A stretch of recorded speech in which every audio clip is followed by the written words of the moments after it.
One more thing on this topic, and then I wanted to finish just by talking a tiny bit about gratitude, if I may. Excellent.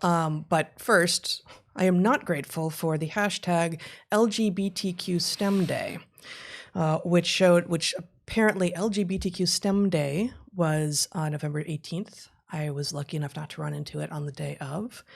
I'm not sure, so Zach, don't show my screen yet. I'm going to ask your dad here if he thinks I should.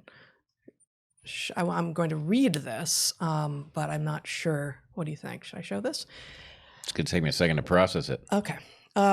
So this person says, a day late, this is a tweet, a day late on hashtag LGBTQ STEM Day, but I think it's important to be visible because so often academics and scientists try to minimize my queerness under some false sense of impartiality.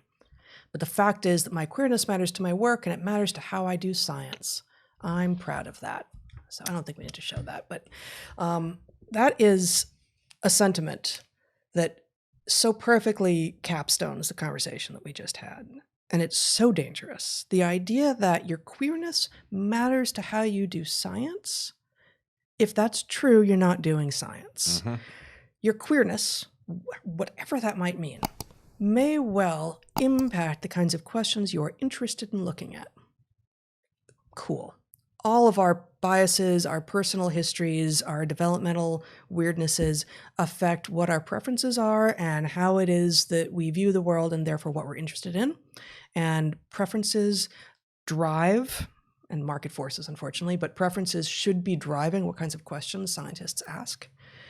Once you're actually doing the science, though, once you've actually decided, okay, I'm going to look into this question, nothing about your queerness or your lesbianness or the fact that you're from Idaho or Bangalore or that you're disabled or that you're tall or that you're pink or that you're black or anything should have anything to do with how you do your science. If it does, you're not doing science. It's not science if you're letting your adjectival descriptors affect how you're doing the work inside of the science. It affects what questions you ask. It will, sure. And I would rather it not be driving whole endeavors. Like I'm gonna see about investigating this from, I'm gonna see what kinds of questions might be asked with a queer eye, right? I don't think that's particularly honorable, but okay. Once the question's asked, though, once you're involved in trying to answer a question scientifically, none of these things that are true about you should have any effect on how you're doing the work. And what we have said elsewhere is that the value of science comes from the fact that it corrects bias. To the extent that you see bias as integral to it, it's the opposite of science. Science is the thing that tells you what's true in spite of what you may expect or want to be true. Yeah. And if you rob it of that capacity, then,